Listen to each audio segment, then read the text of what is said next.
Baik kakak, janganlah lama ya perginya. Hati-hati dengan perjalanan. Baik, Sri. Terima kasih. Panji Asmara segera pergi meninggalkan istana untuk berburu di hutan. Hari demi hari berlalu. Tiba-tiba kerajaan Jenggala diserang oleh kerajaan musuh.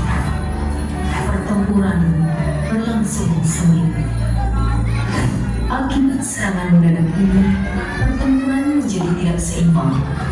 Prajurit Jenggala mulai kewalahan dan terdesak. Pertempuran itu semakin mendekat ke sekitar istana.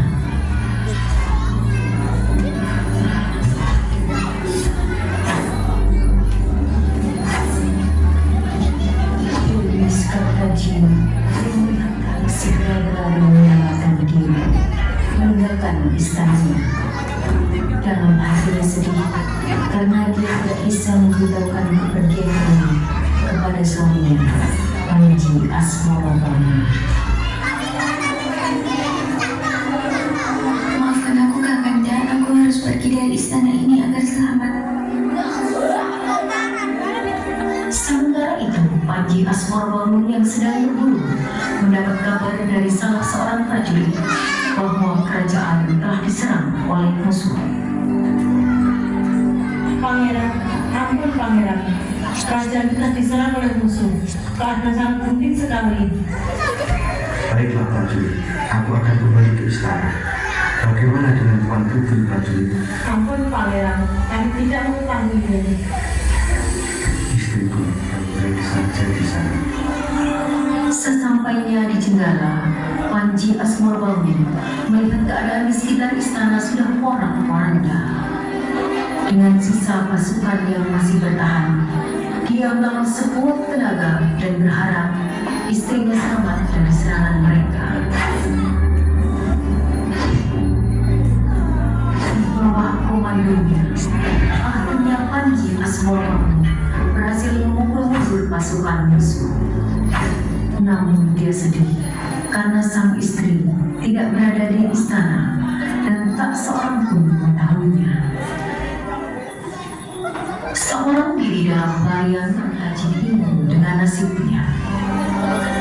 Tibalah dia di rumah Nyai Intan yang kaya raya.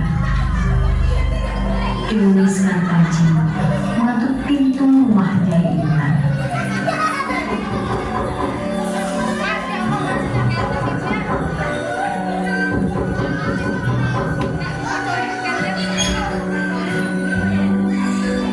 Siapa kamu? Saya Skartaji Nyai, izinkan aku tinggal di sini. Aku tidak punya tempat untuk berlindung. Nyai Intan tinggal bersama ketiga orang anaknya yang cantik. Mereka adalah Kelting Abang si Sulung, Kelting Ijo, dan Kelting Biru si Bungsu. Dewi Skartaji terus memohon untuk bisa tinggal di tempat itu demi keselamatannya dan rela menjadi gadis kampung biasa serta menuruti segala perintah Nyai Intan. Kumohon Nyai, izinkan aku tinggal di sini. Aku rela mengabdi padamu Nyai. Baiklah, kukabulkan permintaanmu. Kamu akan kuangkat menjadi anakku. Asal kamu mau menuruti semua perintahku dan anak-anakku. Kamu juga harus mengganti namamu dengan Kelting Kuning. Baiklah, terima kasih Nyai. Di rumah Nyai Intan, Kelting Kuning selalu disuruh-suruh mengerjakan pekerjaan rumah seperti memasak, membersihkan rumah, dan mencuci pakaian kotor. Kelting Kuning sering dibentak oleh ibu angkatnya dan diperlakukan tidak layak oleh kakak angkatnya. Nih, baju kotor. Cuci sana. Lantai depan juga kotor. Sapu sana yang bersih. Aku mau ciptakan dulu. Kelting Kuning, aku mau ada kumpul. Nyai Intan memudahkan kepada Kelting Kuning untuk menuruti permintaan anak-anaknya itu dengan nada tanpa kasihan. Terkadang kelenting kuning juga hanya diberi makan sehari 1 kali. Selama beberapa waktu perjalanan kembali awal, pangeran memutuskan untuk mencari sang permaisuri.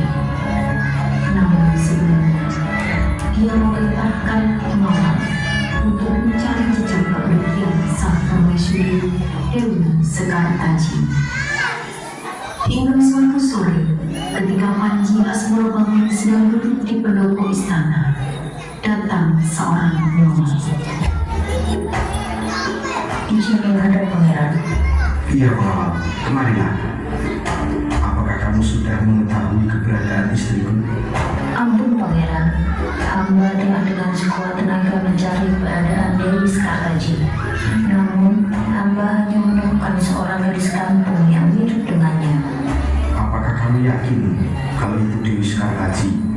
Hamba kurang yakin kalau itu Dewi Sekartaji, karena gadis itu bernama Kelenting Kuning yang bekerja sebagai seorang pembantu pada seorang janda gaya. Mendengar laporan Panji Asmorobangun memutuskan untuk menyamar menjadi seorang pangeran bernama Andi Anilun yang sedang mencari jodoh. Keesokan harinya, berangkatlah dia beserta pengawalnya ke desa yang berada di dekat Sungai Bengawan Solo.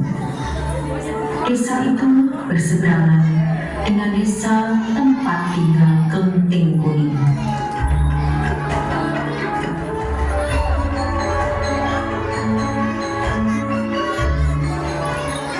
Ketika sampai di tepi Sungai Bengawan Solo, sang pangeran dihadang dan diserang oleh kepiting raksasa bernama Biru Kangkang yang menjadi penguasa di sungai itu.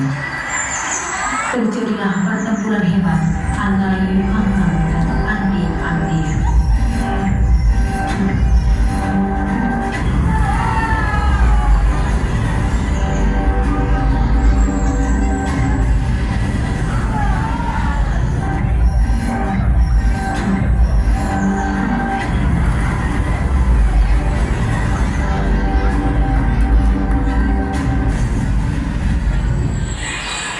Dan pertempuran dimenangkan oleh Andi Andir.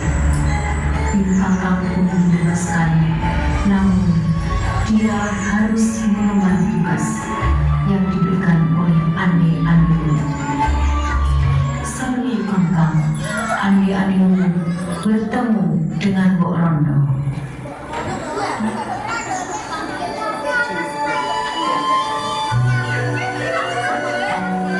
Permisi Bu, Iya, sapa kowe le?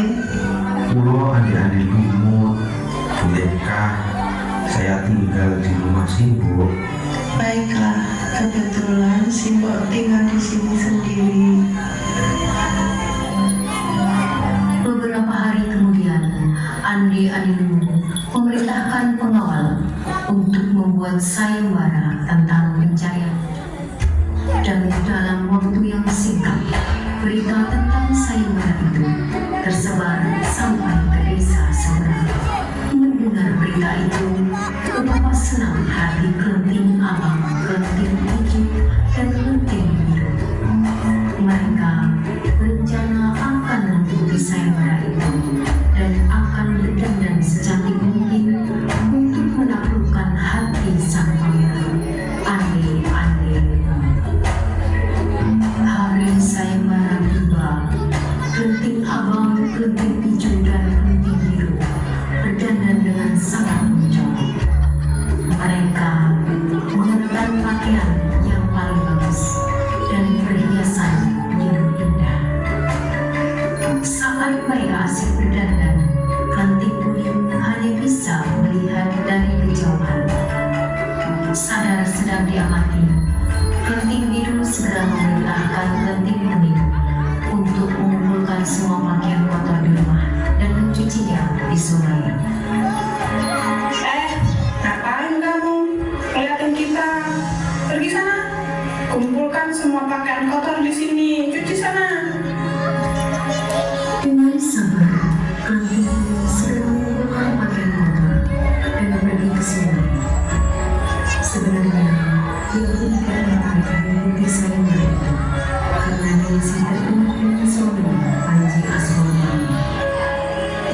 sang setia pada suaminya. Meskipun dia belum punya kabar tentang suaminya, apakah masih hidup atau sudah tewas dalam peperangan. Ketika sedang mencuci di sungai, tiba-tiba seekor lumba datang menghadirinya. Wahai Tuan Putri, kamu bisa bicara? Pergilah ke desa Dedakan, mengikuti Sanggar itu. Di sana, Tuan Putri akan bertemu dengan Pangeran Panji Asmawardhana. Bertemu dengan suamiku? Benar, bawalah jamu ini. Jika sewaktu-waktu Tuan Putri membutuhkan pertolongan, Tuan Putri boleh menggunakannya. Baiklah, terima kasih Bangau. Bangau pun pergi menghilang dari hadapan Tuan. Melihat perkataan Bangau tanpa pikir panjang lagi, dan pergi kembali rumah untuk bersiap pergi ke desa Dedakan. Sementara itu, ketiga saudara dan ibu angkatnya telah berangkat menuju tempat sayembara. Sesampainya di sungai, mereka kebingungan karena harus melewati sungai dengan sungai yang luas dan dalam. Selain itu, tak ada satu kapal pun yang tampak.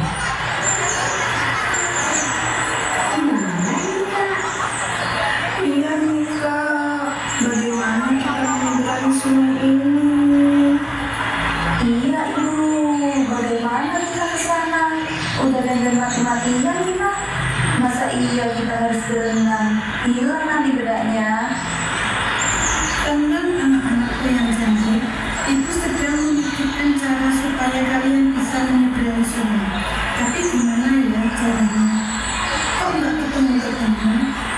Coba kamu bukan berpikir. Tiba-tiba, biru kangkang muncul di dalam sungai.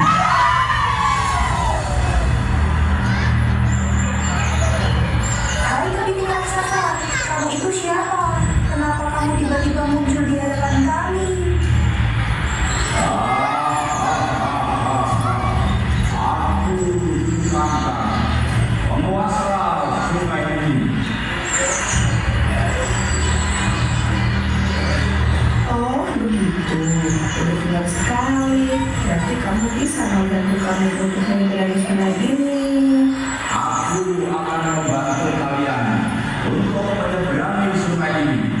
Tapi kalian harus memenuhi satu syarat. Apa syarat itu? Kamu pasti sanggup mobilnya. Iya. Baiklah. Kalian harus memeluk terlebih dahulu sebelum aku mengantarkan kalian ke seberang sungai. Baiklah, itu syarat yang tidak sulit untuk dilakukan.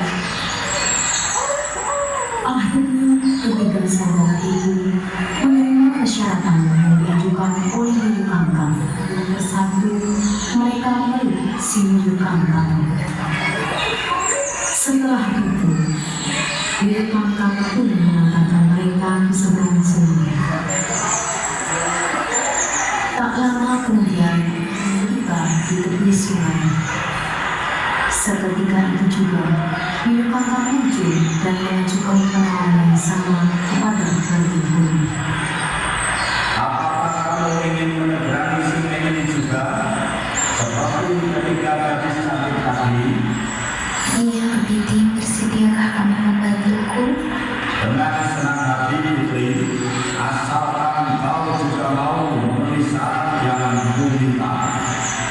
Apa syarat itu, kepiting? Kamu harus memelukku juga, seperti yang dilakukan gadis-gadis cantik tadi. Tidak, kepiting, aku tidak mau menjadi suamiku. Kalau begitu, aku tidak mau membantumu. Ayolah, kepiting, berbaik hatilah padaku.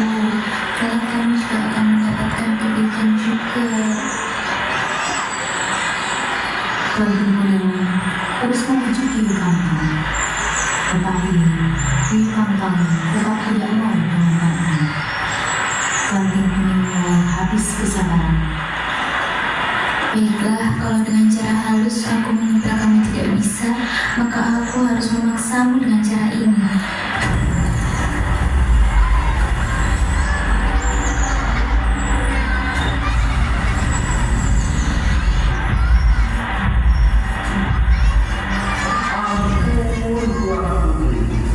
Aku akan menyeberangkan kamu tanpa aku meminta apapun darimu lagi.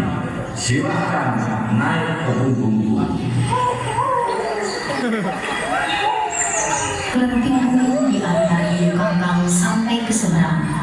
Namun sebelumnya, Yu Kangkang memohon kepada sang putri. Tolong Tuan Putri, aku mohon tolong kembalikan air sungai ini. Aku tidak bisa hidup tanpa air ini. Baiklah.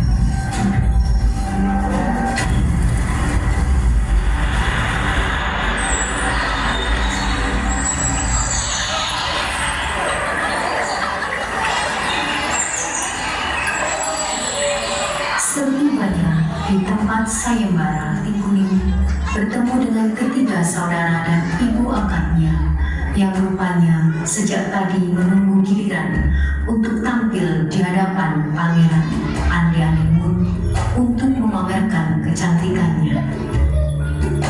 Melihat kedatangan Kelenteng Kuning, ibu dan saudara angkatnya itu nampak tidak suka. Ngapain sih kamu kesini? Kamu tuh jelek, tidak secantik kita. Iya, percaya diri sekali sih kamu. Kalau kita kan memang cantik. Nggak sadar diri kamu Kelenteng Kuning. Nggak ada yang bisa dibanggain dari kamu itu. Sudah. Kita sudah mulai disuruh masuk.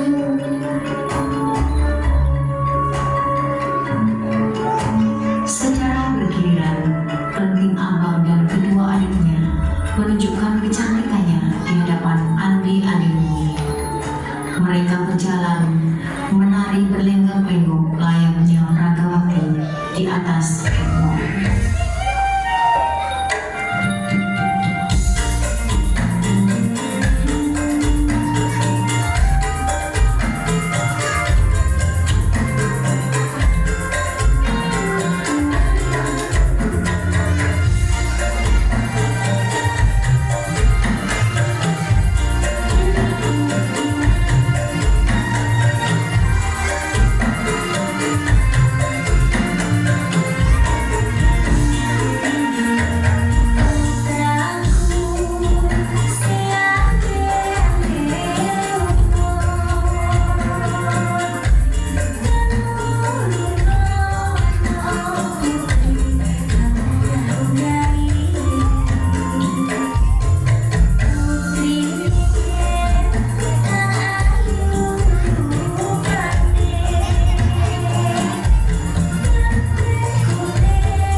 Ketiga putrinya ini memang semuanya cantik, tapi aku tetap tidak memilih seorang pun dari mereka. Hai, gadis berbaju kuning, kemarilah. Mengapa pangeran memilih dia? Nyai Intan, ketahuilah, aku tidak memilih seorang pun dari putrimu, karena mereka telah diburu oleh Yu Kakak. Dan aku memilih gadis ini karena dia lulus uji, yakni dia menolak untuk dipeluk Yu Kakak. Tidak, pangeran. Mereka tidak melakukan itu. Jangan bohong, Nyai. Aku mengetahui kebenarannya. Bagaimana mungkin pangeran mengetahui? Apa buktinya?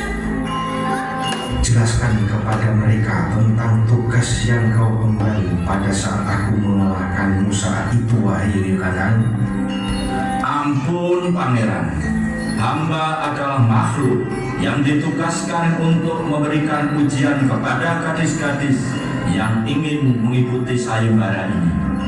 Dan benar bahwa mereka bertiga telah memelukku agar aku menyeberangkan mereka.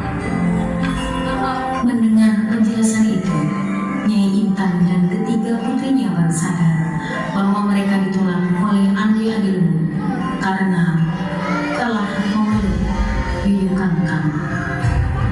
Sementara itu, Klenting Kuning masih kebingungan karena masih belum menemukan suaminya. Maaf pangeran, hamba kesini bukan untuk mengikuti sayembara ini. Hamba sudah memiliki suami. Tujuan hamba kesini adalah mencari keberadaan suami hamba, yaitu Panji Asmorogamu. Terima kasih Dwi Sekartaji, kau telah membuktikan kesetiaanmu sebagai istriku. Aku suami Panji Asmorogamu. Kanda,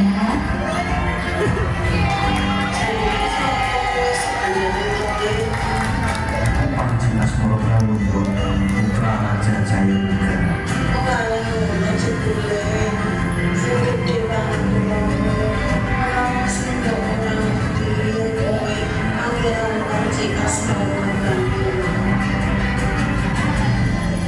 Akhirnya, sepasang suami istri yang saling mencintai itu bertemu kembali. Sebagai ucapan terima kasih kepada Mukrono, Panji Asmorogamu mengajaknya untuk tinggal di istana. Sementara itu, Nyai Intan beserta ketiga putrinya kembali ke desa dengan perasaan kecewa dan malu.